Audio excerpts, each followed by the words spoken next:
My dear sisters, as we know today, our mother church celebrates the feast of Maximilian Kolbe.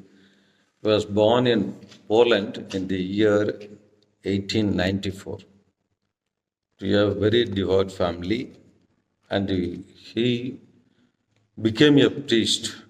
After becoming a priest, as we heard in the opening prayer, he had a great burning love for Mother Mary, and therefore he started the association called the Army of Immaculate Mary.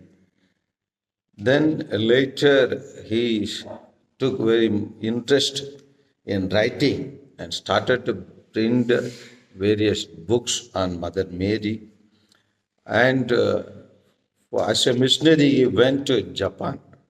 There also he did the same work, preaching the gospel, writing books on Mother Mary, and spreading the devotion of Mother Mary. Then he came back in the year 1939 to his own motherland, Poland, and there he was again doing the same job, printing and publishing books and spreading the gospel. And you know, that was the time of Second World War. And that time, Nazists had captured the Poland and all. They were, and therefore he was arrested for spreading the message of the gospel, as well as speaking for justice and all. And therefore he was put in the prison. And in the prison, a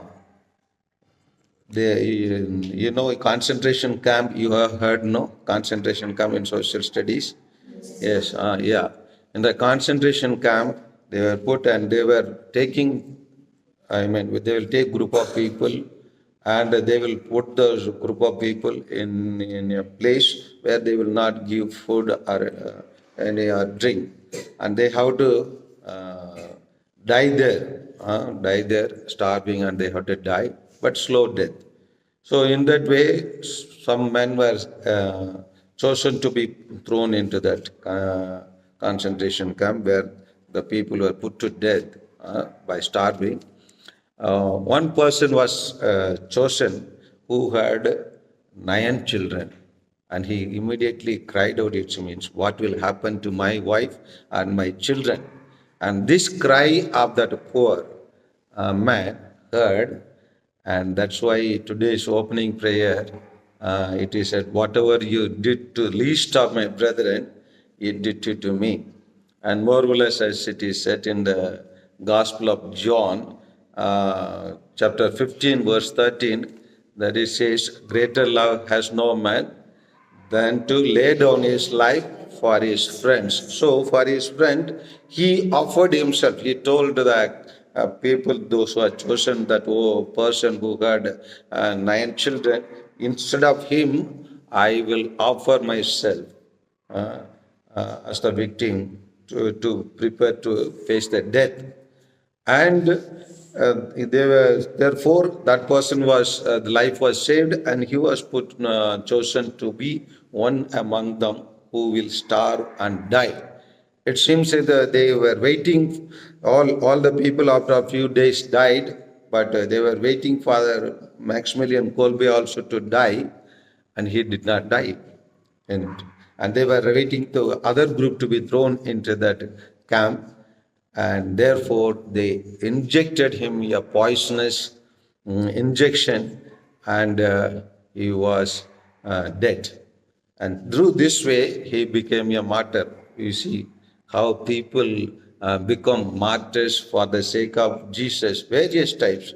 Some people were thrown to the animals, some people were shot dead, some people were upside down on the cross, were hanged, some people were thrown, stoned to death, like that, various type of facing death for the sake of Jesus. And this person was injected and death. And same thing, Father Stan Sami, he also in the same condition, the jail, he died without proper food, proper injection were not given, and died. I am sure one day he will be also a martyr, saint for the church, People are trying for that.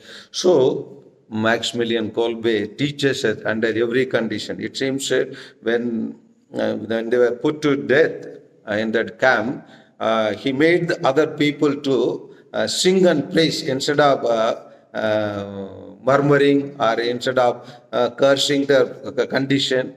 It seems he made other people to praise and sing and faced the death.